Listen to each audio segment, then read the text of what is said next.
என்னோட பையனுக்கு ஹிந்தி சொல்லி கொடுக்க நான் யூஸ் பண்ற ட்ரிக். ஓ, உங்க பையனும் உங்ககிட்ட தான் ஹிந்தி படிச்சாரா?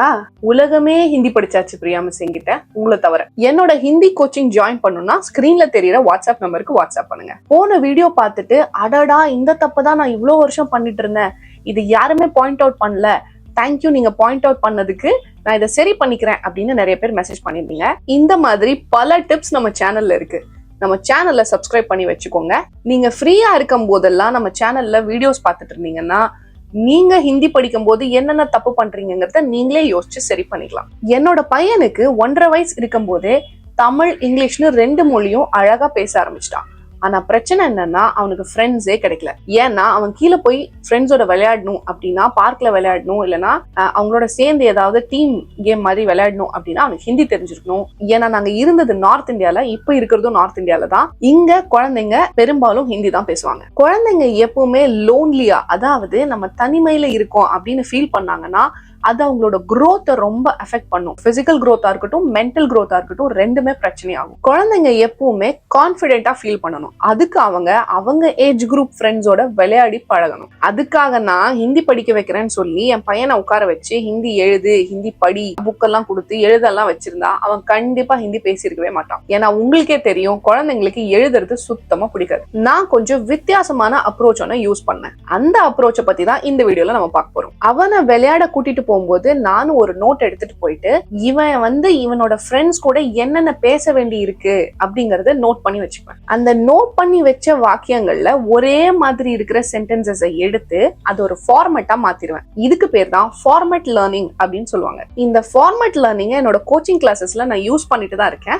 என்னோட ஹிந்தி ஸ்டூடெண்ட்ஸும் இது ரொம்ப யூஸ்ஃபுல்லா இருக்கு அப்படின்னு சொல்றாங்க. முதல் ஃபார்மேட் பாருங்க, வஜேசே, அதாவது காரணமாக, இதன் காரணமாக, இதனால் அப்படின்னு காரணத்தை சொல்லணும் அப்படின்னா குழந்தைங்க இது யூஸ் பண்ணியே ஆகணும். நான் ஹோம்ஒர்க் எழுதிட்டு இருந்ததுனால நான் விளையாட வர்றதுக்கு லேட் ஆயிடுச்சு அப்படின்னு உங்க குழந்தை சொல்லணும்னா, होमवर्क की वजह से मुझे लेट हो गई. होमवर्क की वजह से, होमवर्क கால, வஜேசேங்கிறது காரணம், ஹோம்ஒர்க்கினால், ஹோம்ஒர்க்கால அப்படிங்கிறதுக்கு அந்த வஜேசே போட்டிருக்கீங்க. मुझे, எனக்கு, लेट हो गई, लेट हो गई அப்படிங்கறத देर हो गई அப்படின்னு சொல்லுவாங்க. இதையே தான் நானும் சொல்றேன்.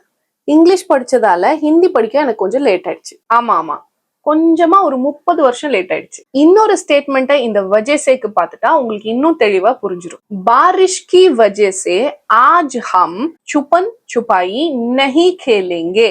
பாரிஷ் கி வஜேசே, மழையின் காரணமாக, பாரிஷ்னா மழை, பாரிஷ் கி வஜேசே ஆஜ் ஹம், இன்னைக்கு நம்ம, வஜேசேனா உங்களுக்கே தெரியும் காரணம், ஆஜ்னா இன்னைக்கு, ஹம்னா நம்ம, சுபன் சுப்பாயி அதாவது ஹைட் அண்ட் சீக். இது ரொம்ப சிம்பிளா குழந்தைங்க சுப்பா சுப்பின்னு சொல்லுவாங்க. சுப்பா சுப்பி நஹி கேலேங்கே, விளையாட மாட்டோம். கேலேங்கன்னா நாங்க விளையாடுவோம், இல்ல நம்ம விளையாடுவோம் அப்படின்னு சொல்றாங்க. விளையாட மாட்டோம் அப்படிங்கிறதுக்கு நீங்க ஒரு நஹி போட்டா போதும். ஹம் நஹி கேலேங்கே.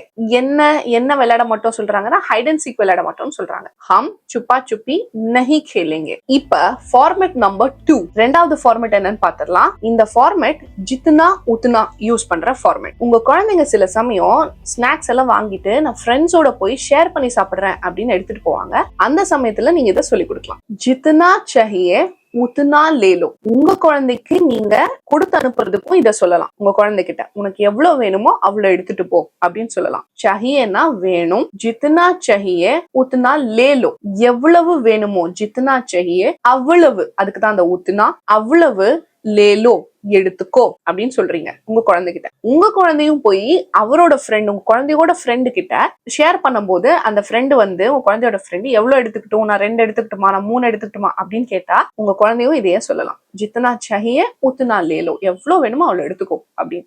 என்ன 2 வேர்டு ஒரே மாதிரி இருக்கு? ஜித்னா உத்னா, ரெண்டுத்தோட மீனிங் என்ன? ஒரே மாதிரி தான் இருக்கும், ஆனா ரெண்டுத்துக்கும் மீனிங் வேற. ஜித்னானா எவ்வளவு, உத்னானா அவ்வளவு. என்னோட ஃப்ரெண்ட அவனோட வீட்டுல போய் கூப்பிட்டுட்டு நாங்க கீழே போய் எல்லாரும் டீம் போட்டு கிரிக்கெட் விளையாடுறோம் அப்படின்னு உங்க குழந்தை சொல்லுது அப்படின்னா உங்க குழந்தைக்கு நீங்க இந்த ஃபார்மேட், ஜித்னா உத்னா ஃபார்மேட்டா சொல்லி கொடுக்கலாம். ஜித்னா ஹோ சகே உத்னா ஜல்தி ஆ ஜாओ.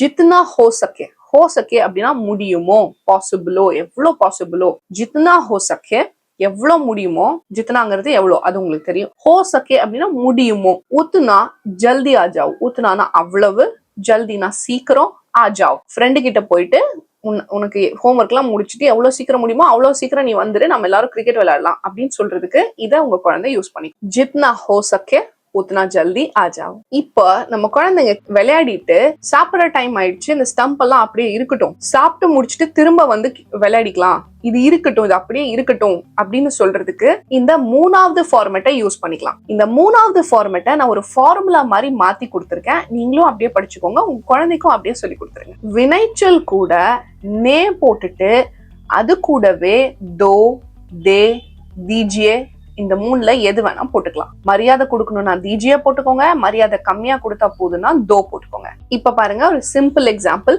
ரெஹனே தோ. ரெஹ அப்படிங்கிறது ஸ்டே, அங்கேயே வச்சுக்கிறது, ஒரு இடத்துல இருக்கிறது, அதுக்கு தான் ரெஹ. வெர்ப் பிளஸ் ரெஹனே, நே போட்டிருக்கீங்களா, பிளஸ் தோ போட்டிருக்கீங்க. ரெஹனே தோ அப்படின்னா அந்த ஸ்டம்ப் அங்கேயே இருக்கட்டும், அப்புறமா வந்து விளையாடிக்கலாம் அப்படின்னு சொல்றதுக்கு ரெஹனே தோ அப்படின்னு உங்க குழந்தை சொல்லலாம். உங்க குழந்தைங்க நார்த் இந்தியால இருந்தாலோ இல்ல ஹிந்தி பேசுற பசங்களோட விளையாடினாலோ இந்த ஃபார்மேட்டை நீங்க ரொம்ப அதிகமா கவனிச்சிருப்பீங்க. உதாரணத்துக்கு பால் பக்கத்து பில்டிங்ல போய் விழுந்துருச்சு, அதை நம்ம போய் எடுக்கிறது சேஃப் இல்ல, ரோடு கிராஸ் பண்றதெல்லாம் சேஃப் இல்ல, அது போனா போகட்டும் அப்படின்னு சொல்றதுக்கு ஜானே தோ. இதுவே உங்க குழந்தை கொஞ்சம் பெரிய அண்ணா, அந்த குழந்தைய விட வயசுல பெரியவங்க, மரியாதை கொடுத்து சொல்லணும் அப்படின்னா ஜானே தீஜியே. பால் போனா போகட்டும், ஒன்னும் பிரச்சனை இல்ல, விட்டுறலாம் அப்படின்னு சொல்றதுக்கு ஜானே தோ இல்லனா ஜானே தீஜியே. இவங்களோட ஒரு ஃப்ரெண்டு, டீம்ல இருந்த ஒரு ஃப்ரெண்டு சும்மா எதுக்கு எடுத்தாலும் கோச்சிக்கிட்டு நான் விளையாட வர மாட்டேன்னு போறான் அப்படின்னா விட்டுரு, பரவாயில்ல, அவன் போனா போயிட்டு போட்டோம் அப்படின்னு சொல்றதுக்கு உசே ஜானே தோ. உசே அப்படின்னா அவனை, ஜானே தோ அப்படின்னா விட்டுறலாம். உசே ஜானே தோ. ஹிந்திக்கோ ஜானே தோ. இப்படி இது மட்டும் கரெக்டா புரியும். இதே உங்க குழந்தையோட இன்னொரு ஃப்ரெண்டு இன்னொரு 2 நிமிஷம் நான் விளையாடிக்கிறேன் அப்படின்னு கேக்குறாரு அப்படின்னா உங்க குழந்தை அதை சொல்றதுக்கு உசே கேல்னே தோ. பரவாயில்ல, அவனை விளையாட விட்டுறலாம், அவனே விளையாடட்டும் அப்படின்னு சொல்றதுக்கு உசே கேல்னே தோ. இதுலயும் பாருங்க, கேலோ அப்படின்னா அது வெர்ப், வினைச்சொல், விளையாடு, பிளஸ் நே போட்டிருக்கீங்க, கேல்னே தோ, கூட ஒரு தோ போட்டிருக்கீங்க. ஒரே ஃபார்மேட் தான். நீங்க இது இப்ப நான் சொல்றது வெறும் 3 எக்ஸாம்பிள், நீங்க 300 இடத்துல யூஸ் பண்ணலாம். ஒரு ஃப்ரெண்டு சிரிக்க ஆரம்பிச்சான், அவன் சிரிச்சுக்கிட்டே இருந்தான், அப்புறம் அவன் ஒரு வேலையை செய்ய ஆரம்பிச்சு அதை செஞ்சுட்டு இருந்தான். இப்படி உங்க குழந்தை பேசணும் அப்படின்னா அதுக்கு இந்த ஃபார்மேட்டை யூஸ் பண்ணிக்கோங்க. சோ இது நம்மளோட ஃபார்மேட் நம்பர் 4. வெர்ப் பிளஸ் நே பிளஸ் லகா, லகி, லகே. வினைச்சொல் கூட நே போட்டுட்டு அது கூட மேல் பத்தி, மேல் ரிலேட்டடா ஆண் பால் ஏதாவது பேசுறீங்க அப்படின்னா லகா போட்டுக்கோங்க, இல்லைன்னா பெண் பால்னா ஃபீமேல்னா லகி போட்டுக்கோங்க, ப்ளூரலா இருந்தா லகே போட்டுக்கோங்க.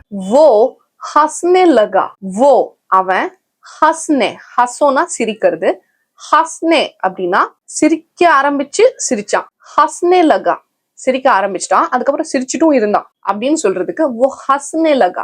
ஒரு ஃப்ரெண்டு அழுக ஆரம்பிச்சு அப்புறம் அழுதுட்டு இருந்தான் அப்படின்னு சொல்றதுக்கு வோ ரோனே லகா. ரோ அப்படின்னா அழுகிறது, ரோனே லகா. இதே ஒரு பொண்ணு அழுதுட்டு இருந்ததுன்னா ஒரு ரோனே லகி அப்படின்னு சொல்லணும். வோ பாலிங் கர்னே லகா. அவன் பாலிங் பண்ண ஆரம்பிச்சு பண்ணிட்டு இருந்தான், கர்னே லகா. வோ சில்லானே லகா. சில்லாவோ அப்படின்னா கத்துறது, கத்த ஆரம்பிச்சு கத்திட்டு இருந்தான், வோ சில்லானே லகா அப்படின்னு சொல்லணும். ஹிந்தி பேச முடியாம உங்க குழந்தைக்கு ஏதாவது தாழ்வு மனப்பான்மை இருந்துச்சுன்னா, இல்ல உங்க ஃப்ரெண்ட்ஸோட குழந்தைங்க எனக்கு ஃப்ரெண்ட்ஸே இல்லை அப்படின்னு தினமும் கம்ப்ளைண்ட் பண்ணிட்டு வருத்தப்பட்டு இருக்காங்க அப்படின்னா இந்த வீடியோவை கண்டிப்பா அவங்களுக்கு ஃபார்வர்ட் பண்ணுங்க, அவங்களுக்கு யூஸ்ஃபுல்லா இருக்கும். டெய்லி நிறைய சொல்லி கொடுக்கணும்னு அவசியம் இல்லை, அவங்க அதிகமா யூஸ் பண்ற ஹிந்தி சென்டென்சஸை எடுத்துட்டு அதை ஃபார்மேட் மாதிரி மாத்தி டெய்லி 2 ஃபார்மேட் அவங்களுக்கு சொல்லி கொடுங்க, போதும். ஒரே மாசத்துல அவங்க அழகா ஹிந்தி பேச ஆரம்பிச்சிருவாங்க. எனக்கு நாளைக்கு எக்ஸாம், அதனால நான் இன்னைக்கு விளையாட வரல. இதை உங்க குழந்தைக்கு ஹிந்தில எப்படி சொல்லி கொடுப்பீங்கன்னு எனக்கு கமெண்ட் செக்ஷன்ல சொல்லுங்க. ஹிந்தி பேச கண்டிப்பா தெரிஞ்சிருக்க வேண்டிய 25 சொற்றொடர்கள் என்ன அப்படிங்கிறது நம்ம சேனல்ல ஒரு வீடியோல இருக்கு. இந்த வீடியோ உங்களுக்கு யூஸ்ஃபுல்லா இருந்தா கண்டிப்பா அந்த வீடியோவும் உங்களுக்கு யூஸ்ஃபுல்லா இருக்கும். அதனால வீடியோ லிங்கை ஃபர்ஸ்ட் கமெண்ட்ல கொடுத்துருக்கேன். இந்த வீடியோ உங்களுக்கும் உங்களோட குழந்தைங்களுக்கும் யூஸ்ஃபுல்லா இருந்துச்சு அப்படின்னு நீங்க நினைச்சீங்கன்னா கமெண்ட்டுக்கு பக்கத்துல ஹைப் இருக்கும், சேனலை ஹைப் பண்ணுங்க. அதுக்கு பக்கத்துலயே இப்ப நம்ம படிச்ச எல்லாமே குவிஸா இருக்கும், அந்த குவிஸை கொஞ்சம் ட்ரை பண்ணி பாத்துருங்க.